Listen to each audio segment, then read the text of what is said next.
Começa mais uma edição do JR 15 Minutos, o podcast da Record que aprofunda as notícias que mais mexem com a nossa vida. O governo chinês anunciou recentemente um mega pacote de estímulos com a intenção de reverter a desaceleração econômica do país. No terceiro trimestre de 2024, a China registrou um crescimento de 4,6% na comparação com o mesmo período de 2023. Embora esse número tenha superado as expectativas dos analistas, ele representa uma desaceleração em relação ao trimestre anterior, onde o Produto Interno Bruto, o PIB, cresceu 4,7%. A meta da China é chegar a 5% de crescimento no ano. Quais são os pontos mais importantes do megapacote chinês? Como eles podem ajudar a atingir a meta do PIB?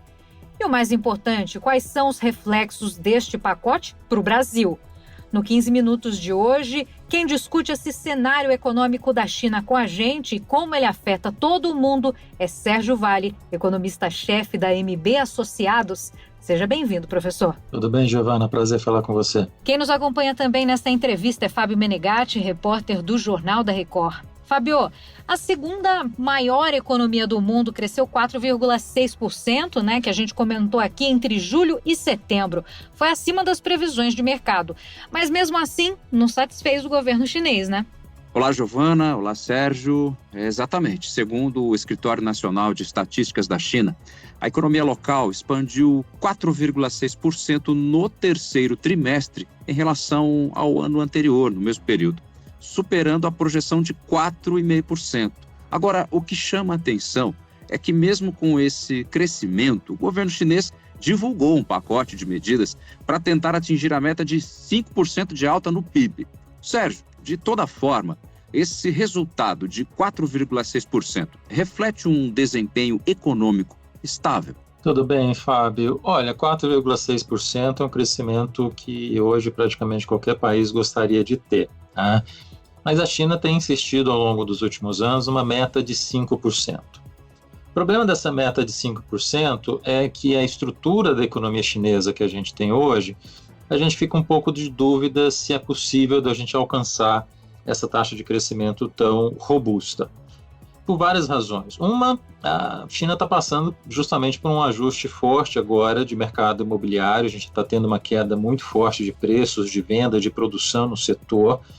Teve um crescimento muito intenso ao longo das últimas décadas, um crescimento exagerado. Hoje você tem várias cidades fantasmas na China por conta desse excesso de produção na construção civil ao longo desse período. E a gente tem a China passando por esse ajuste nesse momento, num setor que tem um peso muito importante dentro da economia chinesa, que chega acima de 20% do PIB chinês. Ao mesmo tempo, a população está desacelerando, né? Tem sinais de queda de população já acontecendo agora. E todo aquele fluxo de população que foi da área rural para a área urbana desacelerou bastante ao longo dos últimos anos. Então a China precisa crescer com muita intensidade em produtividade, precisa crescer com reformas que gerem esses crescimentos de longo prazo. Antes da pandemia, a China registrava um crescimento econômico incomparável, né? 2010 era de 10,6%. Daí, pulando uns anos, 2017, 6,8% e foi desacelerando, mas ainda acima de agora. Em 2018, alta de 6,6%, 2019 de 6,1%. Além dos impactos prolongados deixados pela pandemia, o que tem impedido a China de crescer no ritmo de antes da Covid? Esse crescimento que a China teve ao longo desses anos, Giovana, foi muito por conta desse movimento de saída da população rural para a área urbana. É um pouco o que o Brasil viveu também nos anos 50 aos anos 70. Então você coloca muita gente nas cidades, essas pessoas têm um padrão de consumo de investimento maior, e a China ao longo desse período passou por esse processo. A taxa de investimento foi super alta, a taxa de poupança também foi super elevada, e a gente vê a consequência disso no crescimento super forte que a gente viu ao longo desse período. Sérgio, pensando nesse pacote, quais são os principais elementos de incentivo à economia lançado, no caso, pela China? Como é que a gente pode entender melhor isso aí na prática? Na verdade, Fábio, o que foi lançado até agora, além de ser relativamente obscuro, não ser muito claro, é mais uma tentativa da China de resgatar, especialmente os estados e as províncias que estão tendo dificuldades por conta de queda de arrecadação por conta da piora no mercado imobiliário nos últimos anos. Então, é como se você trouxesse essa dívida privada para dentro do Estado. Ela deixa de ser uma dívida privada, vira uma dívida pública. Essa é a sinalização que a China deu com essas medidas que estão sendo colocadas. Você ajuda no curto prazo, especialmente os estados, as províncias e algumas dessas empresas, certamente, mas você está tirando o problema do setor privado e trazendo para o setor público. A consequência disso foi justamente o mercado chinês, a bolsa chinesa ter reagido de uma forma bastante negativa com essas primeiras sinalizações de política que o governo colocou. Assim como nós, naturalmente, eles também falam da combinação de cortes de juros e uma maior liberação de crédito, que pode impactar a atividade econômica na economia chinesa. Como é que você vê essa perspectiva do governo? Isso eles sempre fazem, sempre fizeram no passado e estão fazendo agora. Eles estão cortando os juros também, estão disponibilizando mais crédito para a população chinesa, para as empresas. Usualmente, em situação de mais fragilidade, a China faz isso. E no curto prazo estimula o crescimento, Mas aqui são duas coisas separadas. Uma questão do crescimento de curto prazo, que você consegue ajudar com estímulos como são a política de crédito, política fiscal de demanda. Outra é como fazer esse crescimento estrutural se manter nesse patamar nos próximos anos. Eu acho que o que a China consegue fazer hoje é fazer essa política de curto prazo de estímulo de crescimento e voltar este ano, talvez ano que vem, para 5%. Outra coisa que ela não deu uma sinalização concreta e real é como fazer para aumentar a produtividade e crescimento de longo prazo. Por isso que o mercado está a risco e não gostou muito do que foi apresentado. Quer dizer, não adianta ter só a política de curto prazo, a política de longo prazo ainda está faltando. Sérgio, segundo os dados oficiais, o consumo total dos lares representa menos de 40% do PIB da China. Quais são os fatores que você acha que estão por trás desse índice? Pois é extremamente baixo, Giovana? Um país como a China, que ficou rica, como ficou, com todo o crescimento de PIB que a gente viu acontecer nos últimos anos e ter se tornado a segunda maior economia, ou a primeira economia, dependendo de que ótica você olha, traz um pouco de preocupação de que, uma economia desse tamanho tem uma taxa de consumo tão baixa, enquanto o resto do mundo, especialmente o mundo ocidental, mas próprio Japão, Austrália, Coreia do Sul, tem taxas de consumo que são 60%, 70%. Então, a China tem cerca de metade do que a taxa de consumo que a gente vê em outros países. O que acontece, basicamente, é que Japão, Austrália, Coreia, o Ocidente, tem um sistema de proteção social muito maior do que o chinês. Então, a população chinesa tende a poupar uma parte importante do que ela recebe, porque ela sabe que na velhice vai ter dificuldade, que não vai ter um apoio significativo do Estado, e dada a política de filho único, que foi o histórico chinês durante muito tempo, ela também sabe que um filho para cuidar de dois pais, ela vai precisar ter alguma renda para se consolidar na velhice. Então, por conta disso, a taxa de poupança na China é extremamente elevada. Normalmente ela está entre 40% e 50% do PIB, e a taxa de consumo é extremamente baixa por conta justamente disso. Sérgio, eu gostaria de trazer um pouco a conversa para a linha inferior do Equador, onde nós estamos. E pensando que a China é o maior parceiro comercial do Brasil, De janeiro a setembro deste ano, por exemplo, eles compraram aí 30% de tudo o que o Brasil exportou. Quais seriam os impactos desse pacote para a gente? No curto prazo, Fábio, é positivo, porque se a gente está falando mais consumo, que é basicamente o que esse pacote está visando, para 24 e 25, para as commodities brasileiras no geral, especialmente agropecuária, é extremamente positivo. A gente está vivenciando, de certa forma, uma parte disso esse ano num setor muito importante que são as carnes. A China está comprando muita carne do Brasil, e a gente está vendo um pouco do efeito disso aqui no Brasil. O Brasil está crescendo com força agora também, mercado de trabalho está positivo, crescimento de 3%.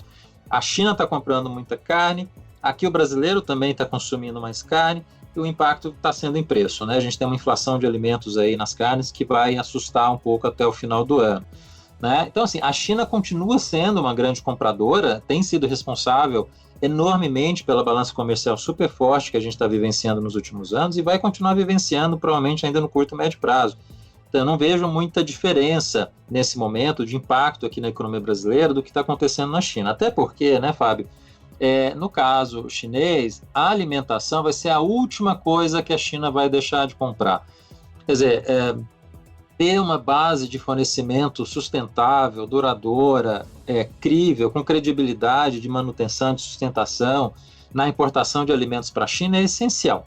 E quais setores, então, se beneficiariam nos próximos anos com esse pacote, esse mega pacote da China, esses estímulos que foram dados? A China está ficando gradativamente mais rica, isso significa que ela tende a ter um consumo maior de proteína animal, né? Toda sociedade que fica mais rica, ela acaba consumindo mais carne, mais proteína animal.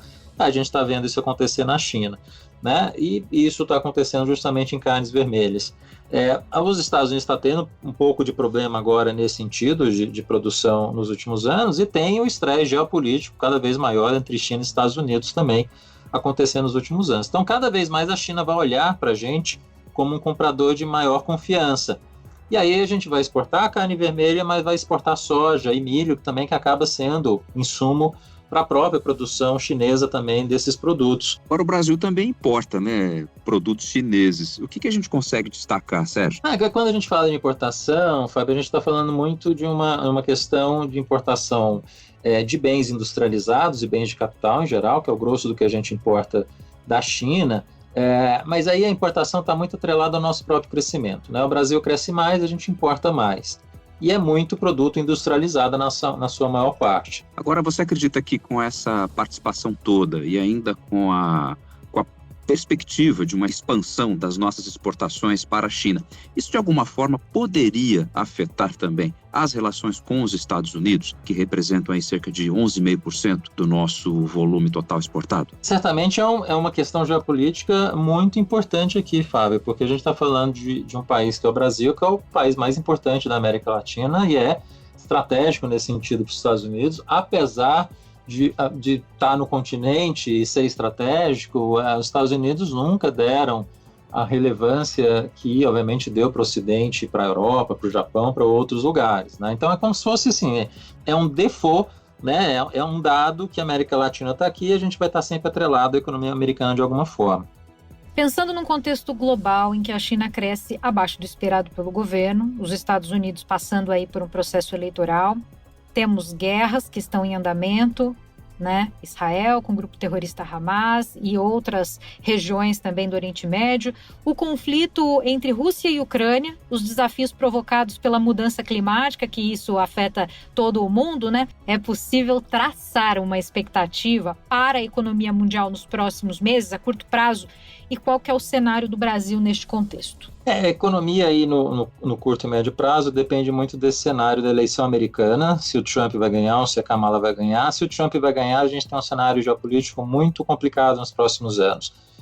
A Ucrânia vai ser deixada de lado, de certa forma, pelos americanos, a Europa vai ter que entrar com mais força, a Rússia pode se tornar mais agressiva nesse sentido, a China vai ficar mais agressiva em relação a Taiwan também, talvez os Estados Unidos vai focar sua relação com os israelenses e a situação com o Irã. Mas do ponto de vista geopolítico, uma situação americana com Trump é bastante negativa, né, do ponto de vista geopolítico, mas também do ponto de vista econômico.